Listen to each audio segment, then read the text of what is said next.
In Maharashtra, India, in the 13th century, there was a young man named Vittal Pant. And Vittal Pant was a seeker. He wanted to attain the truth. He was married to a young bride. And one day decided to give up his marriage and give up his worldly life and go off and become a monk. And so he ran off and he found an ashram and found a guru and took the vows of sannyas and became a sannyasi, became a monk. Now, when you take the vows of sannyas in the Indian tradition, you actually technically cease to exist. You perform your own funeral fire as part of that ceremony. You give up your name and you take on another name, and for all intents and purposes, that previous you is dead. So Vittal Pant did this. Meanwhile, his young bride was bereft because she was married, and in those days you couldn't just go marry someone else. But she hadn't had any children, and she was left alone in her in-laws' home. After some time, it so happened that the guru from the ashram where Vittal Pant took sannyas came to visit these in-laws' home. And when he was there having a meal, he noticed this young bride who had no husband and asked her what had happened. She broke down in tears and she explained that, yeah, she had this husband named Vittal Pant, but this damn fool had run off and taken sannyas and left her alone with no children. And the guru thought about it and said, Vittal Pant, I have a Vittal Pant in my ashram that took sannyas. And they figured out that it was the same person.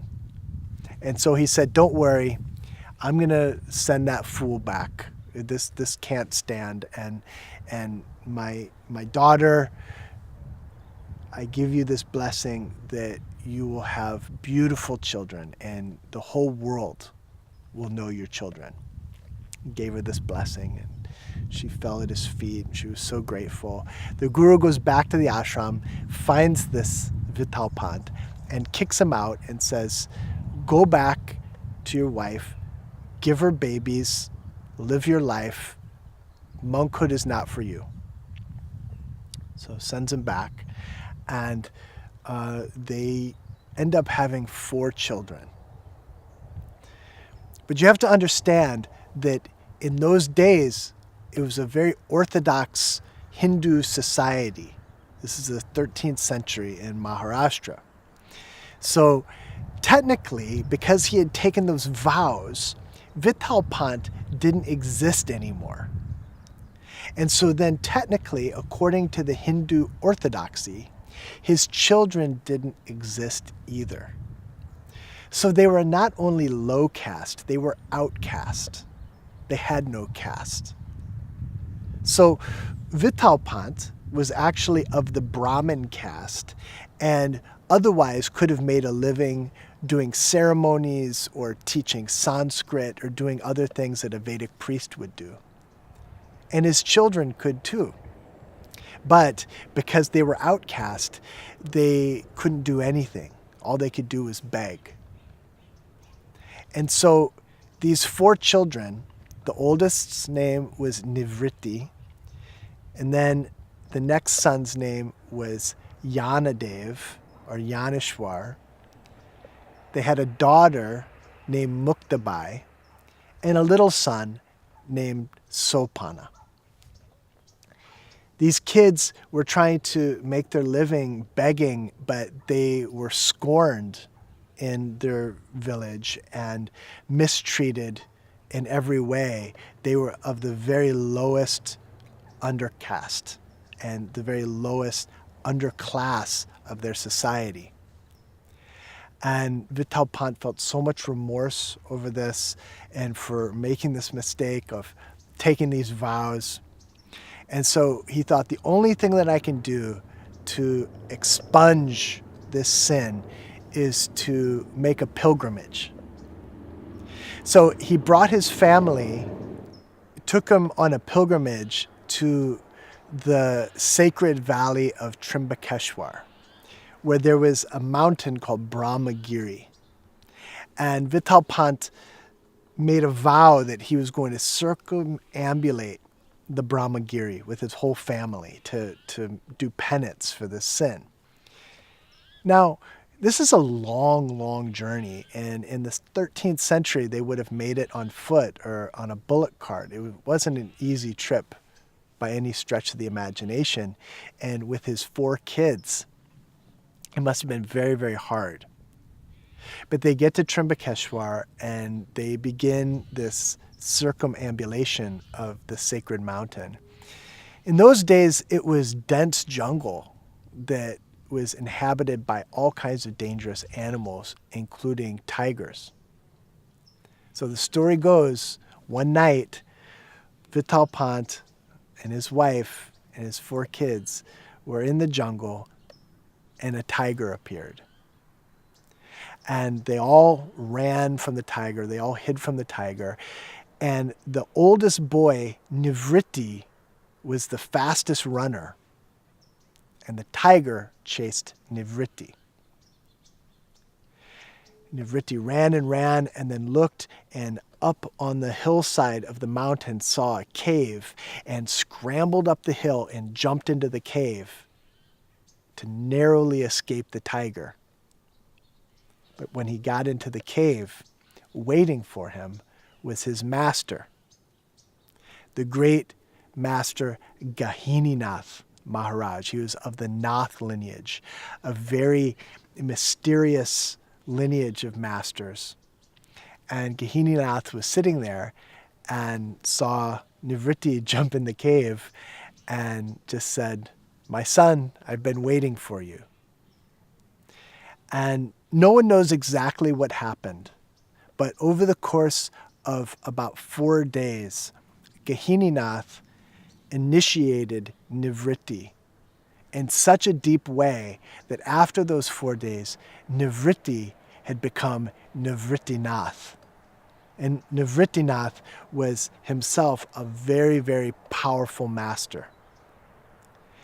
After this, Gahininath thought, well, let's go find your family. They must be very worried about you.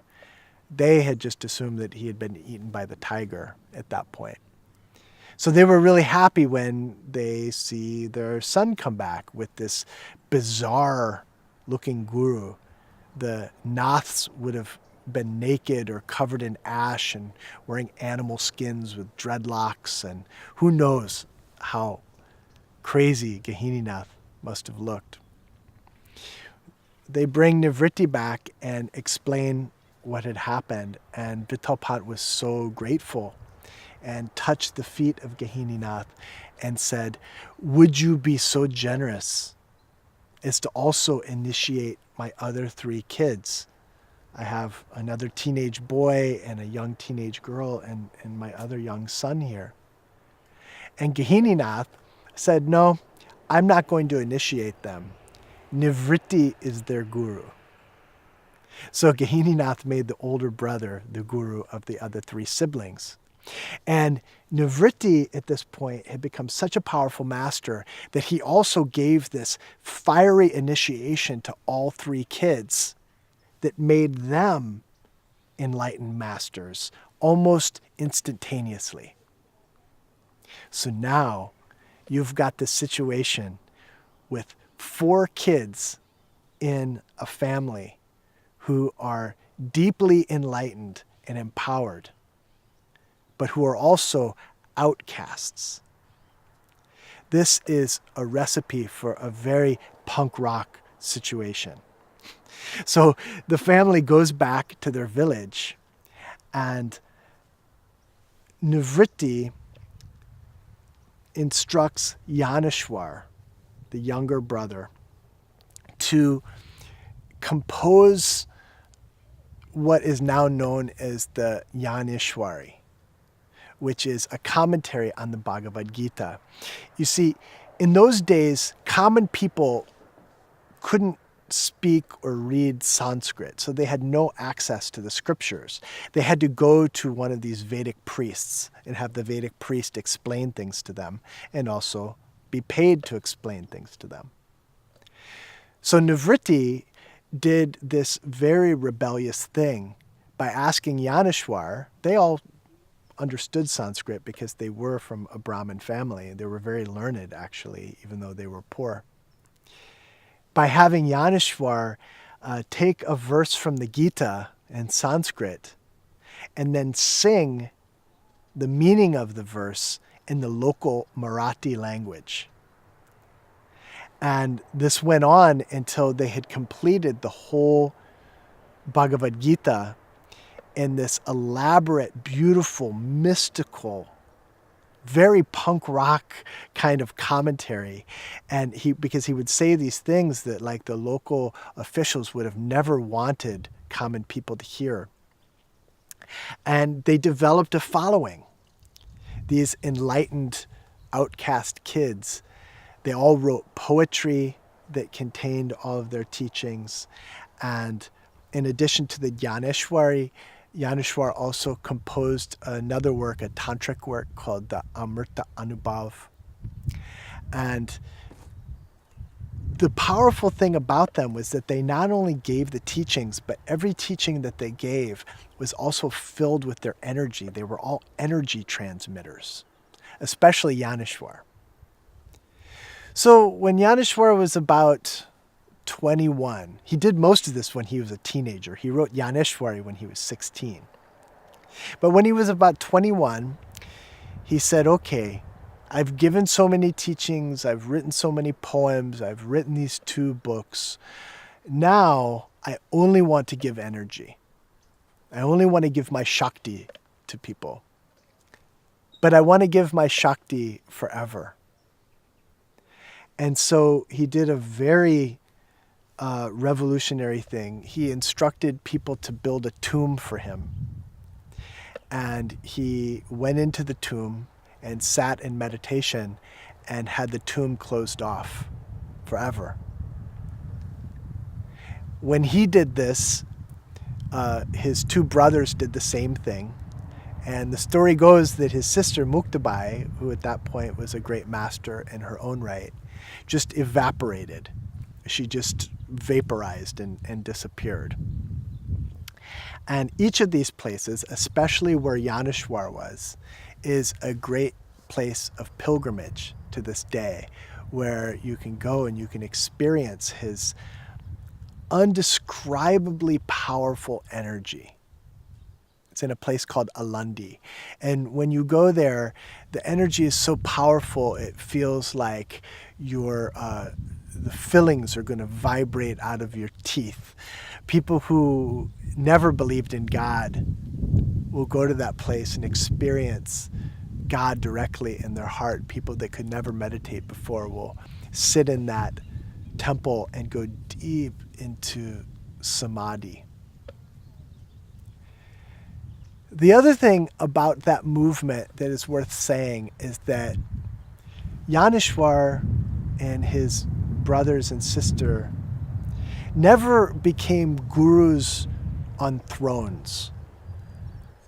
Instead, they became gurus of other masters because the people that gathered around them also became enlightened. And the people that gathered around them were common people. And we know who they were. These are people that actually existed and who also wrote sacred poetry. So there was Sautamauli, who is a farmer, and there was Chokamela, who was a builder. There was even Kanopatra, who is a prostitute, and Gora, who is a potter. And so these very common people would gather around and they would chant God's name together and they would recite their sacred poetry. And they had this beautiful community of enlightened masters there in the 13th century in Maharashtra. And from that tradition, many generations of teachers passed down, right down to me talking to you right now and telling you the story about this family of saints from the 13th century.